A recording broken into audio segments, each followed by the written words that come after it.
Banyak di antara manusia yang tidak bisa membedakan antara nasihat dan ghibah. Ya, banyak di antara manusia nggak bisa membedakan antara nasihat dan ghibah.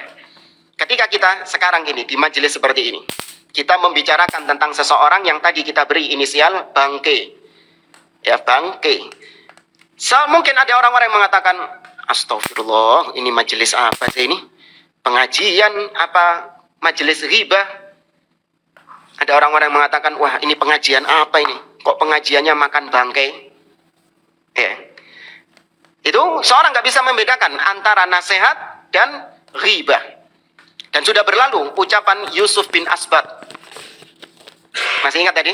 Yusuf bin Asbat mengatakan kepada Abu Saleh Al-Farra, ketika Yusuf bin Asbat membantah orang yang menyimpang, maka Abu Saleh Al-Farra mengatakan, a'udzubillahi ghibah. Ala takhaf an takuna hadhihi ghibah.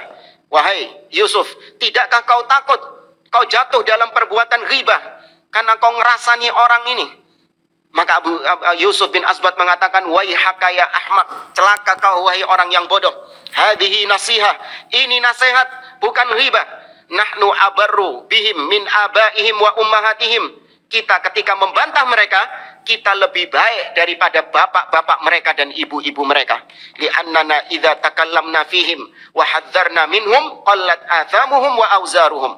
Karena kita ketika membantah mereka, berkurang dosa-dosa mereka. Paham nggak maksudnya Yusuf bin Asbat ini?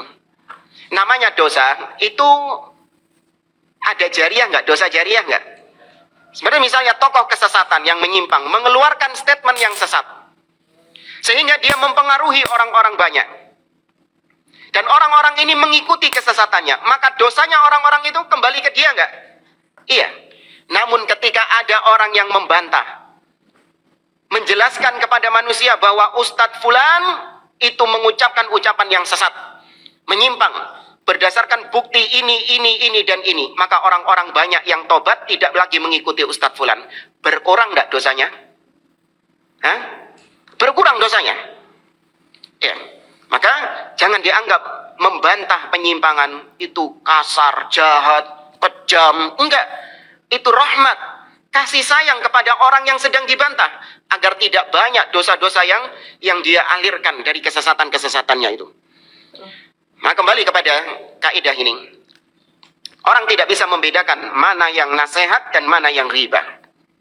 Para ulama menyebutkan tentang apa kaidah rumus membedakan antara nasihat dan ghibah. Apa bedanya sama? Atau ketentuannya apa? Antum ngerasani orang misalnya, menyebutkan aib seseorang. Tahu dari mana kalau itu bukan ghibah? Baik, disebutkan oleh banyak ulama. Di antaranya Al-Khatib Al-Baghdadi dalam kitabnya Al-Kifayah.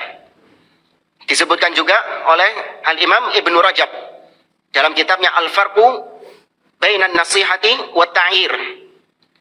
Disebutkan juga oleh para ulama yang lain seperti Al-Imam Ibnu Qayyim Al-Jauziyah di akhir-akhir kitab Ar-Ruh. Disebutkan oleh Al-Imam Ibnu Abdil Bar di dalam kitabnya At-Tamhid, dan Syekhul Islam Ibnu Taimiyah rahimahullah dalam beberapa ucapannya di Majmu' Fatawa. Mereka mengatakan kaidahnya, idza tukullima fi rajulin limaslahatin diniyatin au maslahatin dunyawiyatin falaisat ghibah. Apabila membicarakan seseorang, ya, apabila membicarakan seseorang fi ghairi maslahatin diniyah wala dunyawiyah fahadhihi ghibah. Apabila kita membuka aib seseorang, tidak ada maslahat agamanya dan tidak ada maslahat duniawinya, maka ini yang disebut ghibah, dan itu zalim, haram di dalam syariat. Allah mengatakan dalam surah Al-Hujurat, wala yaghtab ba'dukum ba'dha ayuhibbu ahadukum ayyakula lahma akhihi maitan fakarihtumuh. Maka jangan kalian menghibah, sebagian kalian menghibah sebagian yang lain. Apakah kalian suka memakan bangkai saudara kalian? Tentu kalian akan jijik. Ya. Namun idza tukullima fi rajulin limaslahatin diniyah wa maslahatin dunyawiyah fahadi laisat ghibah. Kata para ulama, apabila kita membuka aib seseorang dalam rangka kemaslahatan agama atau kemaslahatan duniawi, maka ini bukan termasuk ghibah. Ini bukan termasuk ghibah. Dan para ulama berdalil dengan kisah Fatimah bintu Qais yang diriwayatkan oleh Imam Muslim. Fatimah bintu Qais dilamar oleh 3 orang sahabat di zaman Nabi SAW. Muawiyah bin Abi Sufyan, ahsan. Yang kedua Abu Jaham. Dan yang ketiga, dan ini nanti daerah BMBI, Usama bin Zaid, ahsan, barakallahu fiik. Usama bin Zaid. Ketika 2 orang dulu yang dijelaskan oleh Nabi SAW, yaitu Abu Jaham dan Muawiyah bin Abi Sufyan. Nah, Fatimah minta saran kepada Nabi SAW. Ya, Fatimah bintu Qais minta saran. Ingat ya, ini bukan Fatimah anaknya Nabi ini. Bukan. Ini Fatimah bintu Qais, bukan Fatimah binti Muhammad. Apa kata Nabi SAW? Fa amma Abu Jahmin fala yad'u asahu an atiqihi. Adapun Abu Jaham, dia tidak pernah meletakkan tongkatnya dari pundaknya. Bisa karena dia suka safar atau karena dia suka mukul. Aib atau bukan ini? Aib. Wa amma Muawiyah fasu'lukun la malalahu. Adapun Muawiyah bin Abi Sufyan, dia miskin, tidak punya harta. Aib atau bukan? Aib. Ya. Maka Nabi mengatakan fa'ankihi Usama. Maka Rabio ambil Usama. Menikahlah dengan Usama. Kemudian dalil berikutnya, riwayat Imam Muslim dari Aisyah radhiyallahu taala anha tentang kisah Hindun bintu Utbah bin Rabi'ah. Bojone sapa? Abu Sufyan. Naam. Hindun datang kepada Nabi SAW mengatakan kepada Nabi, ya Rasulullah, inna Aba Sufyan rajulun syahih, ma yakfini wa waladi. Wahai Rasulullah, sesungguhnya Abu Sufyan adalah lelaki yang medit, pelit. Dia tidak mencukupi kebutuhanku dan kebutuhan anakku. Wahal junaha alayya an akhudha malahu biduni ilmi.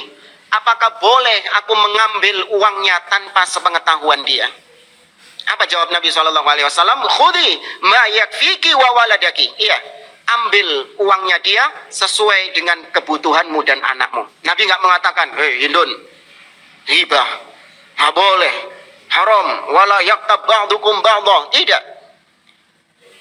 Maka demikian para ulama, Ibnu Abdil Bar, Al-Imam Ibnu Abdil Bar, dalam kitabnya At-Tamhid, ketika membawakan riwayat-riwayat ini atau ketika menjelaskan tentang masalah ini, beliau mengatakan kurang lebihnya, idza kanal kalamu fi rajulin jaza fi maslahatin diniyatin wa maslahatin dunyawiyatin wa hiya maslahatun khassah fajawazu dzalika fi maslahatin diniyah min babi aula.